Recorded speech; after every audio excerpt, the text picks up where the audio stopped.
नमस्कार दोस्तों।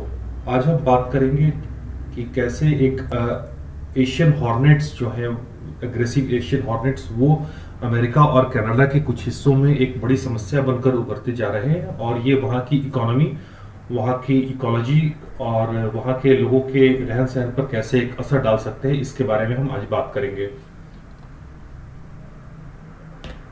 तो जैसे इंडियन एक्सप्रेस में कल की खबर थी कि aggressive Asian hornets gain foothold in Pacific north west. तो ये आज हम बात करेंगे कि एशियन हॉर्नेट्स होते क्या है और इनका क्या रोल है और ये कैसे अमेरिका की जलवायु, वहाँ की इकोनॉमी इत्यादि को प्रभावित कर रहे हैं। तो जो एशियन जायंट हॉर्नेट्स हैं, इनका वैज्ञानिक नाम है वेस्पा मैंडारिनिया और ये विश्व के सबसे बड़े हॉर्नेट्स हैं। और ये हॉर्नेट्स होते क्या है? हॉर्नेट्स को भारत के अलग अलग भाषाओं में, अलग अलग क्षेत्रों में अलग अलग शब्द दिए गए हैं, अलग अलग नाम दिए गए हैं। जैसे इनको कई जगह लखेरी, कई जगह बर्रे, कई जगह भिड़, कई जगह हाड़ा, ततैया और वरट भी बोलते हैं। इनका जो इन हॉर्नेट्स का जो नेचुरल हैबिटेट है और इनकी जो फूड हैबिट है, तो उसके बारे में बात करते हैं। इनका जो नेचुरल हैबिटेट है ये ईस्ट एशिया में है और ये साउथ एशिया में भी पाए जाते हैं, मेनलैंड साउथ ईस्ट एशिया में भी, जैसे जापान, साउथ कोरिया और वियतनाम, कंबोडिया, चाइना और भारत के कुछ हिस्सों में भी पाए जाते हैं। और ये मूलतः ये मांसाहारी जीव हैं, मांसाहारी कीड़े हैं जो कि दूसरे कीड़ों को खाकर और जिंदा रहते हैं और साथ में जो कैटरपिलर्स होते हैं उनको भी खाते हैं। ये हनी बी जो मधुमक्खी पैदा करने वाली, मधुमक्खी बनाने वाली जो मधुमक्खियां, शहद बनाने वाली जो मधुमक्खियां होती हैं, ये शहद बनाने वाली मधुमक्खियों को भी खाते हैं तथा उनका शिकार करते हैं।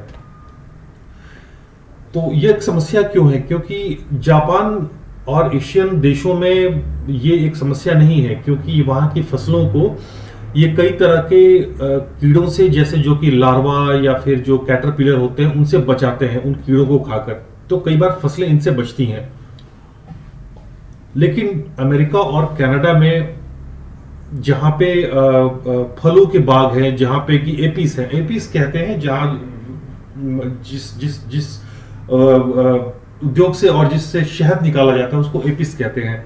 तो जहाँ पे एपीस लोकेटेड है और जहाँ पे फलों के बाग हैं, वहां पर इन जायंट एशियन हॉर्नेट्स को देखा गया, लोकेट किया गया है। और एक चीज और बता दूं, इनका एक और नाम, एक और चीज बता दूं, इनका एक और नाम, एक चीज और बता दूं, इनका एक और नाम मर्डर हॉर्नेट भी है। तो ये जो हनी बीज होती हैं, ये पॉलिनेशन के लिए, जिसको हिंदी में परागण कहते हैं, उसके लिए बहुत आवश्यक कीड़े होते हैं। और विश्व में सबसे ज्यादा जो सेब के बगीचे होते हैं, उनका परागण मधुमक्खियों द्वारा ही होता है। और कई सारे एपीज जो है वो अमेरिका में, कई सारे एपीज जो है अमेरिका में सेब के बगानों में ही पाए जाते हैं। एशियन जायंट हॉर्नेट्स होते हैं, जिनको मर्डर हॉर्नेट्स भी कहते हैं, ये उन मधुमक्खियों का सर खाते हैं और जिनको कि एपिस मेलिफेरा कहते हैं, इनको मेलिफेरा भी कहते हैं। और ये कुछ ही घंटों में करीब करीब 25 से लेकर 30,000 मधुमक्खियों तक को खत्म कर देते हैं, उनको मार देते हैं। तो ये जो हॉर्नेट्स है, ये जो ततैये हैं, ये हनी बीज को खत्म करते हैं, जो कि फलों के उद्योग और साथ में उस पर आधारित उद्योगों के लिए बहुत आवश्यक एक कीड़े हैं। और साथ में शहद उद्योग तो पूरी तरह मधुमक्खियों पर ही निर्भर करता है। अब जैसे सिर्फ अमेरिका में ही यदि बात करें हम, तो अमेरिका का वॉशिंगटन प्रांत जो है, जहाँ के सेब पूरे विश्व में फैले हैं, और आप भी कहीं मॉल वगैरह में जाते होंगे तो वहाँ पे वॉशिंगटन एप्पल लिखा रहता होगा, वहाँ एक अलग सेक्शन जहाँ पे सेब मिलते हैं। तो वॉशिंगटन एप्पल्स जो है, वॉशिंगटन के जो सेब है पूरी दुनिया में एक्सपोर्ट किए जाते हैं और इनकी कीमत अमेरिका के अर्थव्यवस्था में करीब करीब 1.95, यानी करीब करीब $2 बिलियन के करीब सिर्फ सेब का उत्पादन होता है वहां पे। उससे जुड़े हुए उद्योग जैसे कि विनेगर बनाना, एप्पल साइडर विनेगर या जूस निकालना, वो उद्योग उस पर आधारित है। उसकी इनकम की बात मैं नहीं कर रहा हूं, सिर्फ सेब का जो उद्योग है, सेब की जो एग्रीकल्चरल प्रोड्यूस है, वो करीब करीब $2 बिलियन का है, और जो कि सिर्फ वाशिंगटन क्षेत्र से पैदा होता है। तो ये जो हॉर्नेट्स हैं, इन्होंने उस पूरे उद्योग पर एक तरीके से आप कहें तो एक खतरा पैदा कर दिया है, क्योंकि वहां पे पॉलिनेशन कम हो रहे हैं, क्योंकि ये मधुमक्खियों को मार के खा रहे हैं, ये जो जाइंट एशियन हॉर्नेट्स हैं। और यदि वो नेटिव बीज जो है, जो जो मधुमक्खियां हैं, उनको यदि मारा जाएगा तो ये पूरे एक इकोसिस्टम के लिए समस्या पैदा कर देगा, क्योंकि मधुमक्खियां यदि नहीं रहेंगी तो फिर वो सेब का पॉलिनेशन नहीं होगा, उसकी वजह से उस पे आधारित जो अन्य उद्योग है, जो खेती है, वो भी प्रभावित होगी। तो एक एक पूरे इकोलॉजी और एक इकोसिस्टम पे एक खतरा पैदा हो रहा है वहां पे। आप इस मैप में जैसे देख सकते हैं, जो पीले रंग से घेरा गया है वो अमेरिका का वॉशिंगटन प्रांत है, और जो दूसरा क्षेत्र आप लाल में देख रहे हैं वो ब्रिटिश कोलंबिया है, कनाडा का।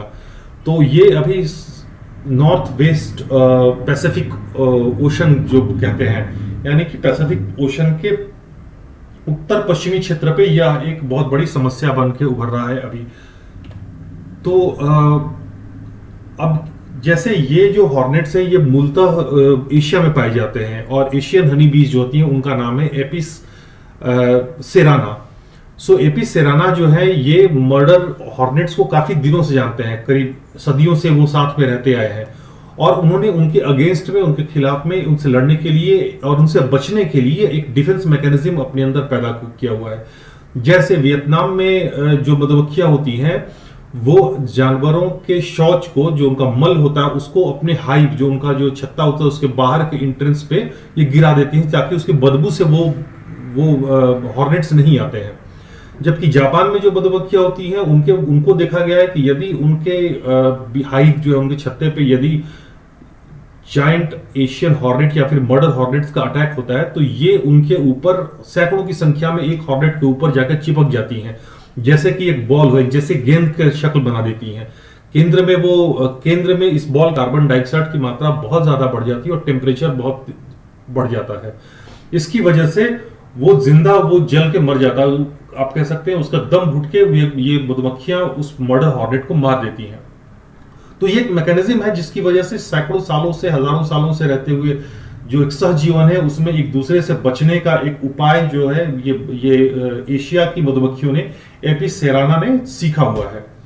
लेकिन यदि हम वही बात करें वेस्टर्न हनी बी, जो कि अमेरिका में जो मधुमक्खियां हैं, वो मूलतः यूरोप से ले गई हैं, और उनका जो वैज्ञानिक नाम है, उनका नाम है एपिस मेलिफेरा।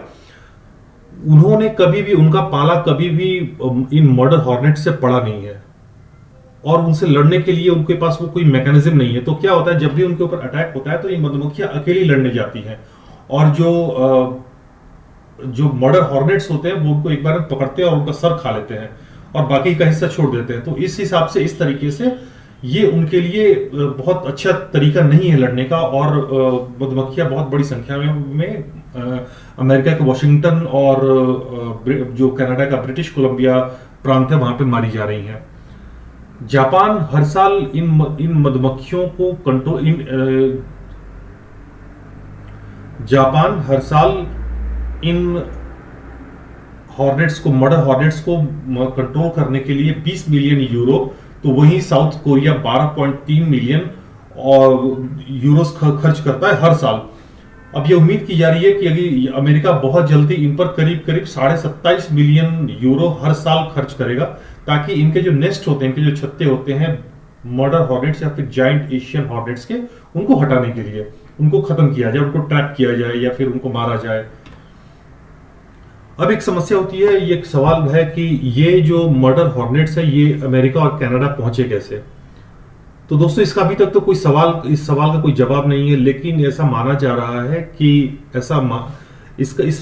इस सवाल का, दोस्तों, इस सवाल का अभी तक कोई ऐसा जवाब मिला नहीं है, लेकिन ये उम्मीद की जा रही है कि जैसे अमेरिका से पहले ये यूरोप में जब पाए गए थे, तो फ्रांस में कार्गो शिपमेंट आती थी चाइना से, जिसमें टेराकोटा के फ्लावर पॉट्स यानी गमले वगैरह रहते थे।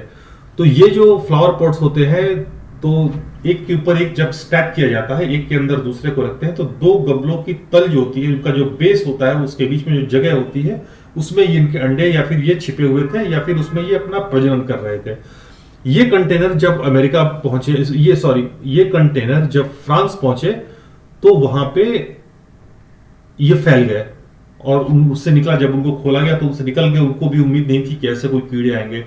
तो ये उम्मीद की जा रही है कि अमेरिका में भी कई सारे एशियन कंट्रीज से ऐसे फ्लावर पॉट्स इंपोर्ट किए जाते हैं, और ये उम्मीद की जा रही है या ये माना जा रहा है कि ये भी उसी तरीके से वहां पे पहुंचे होंगे। तो ये था दोस्तों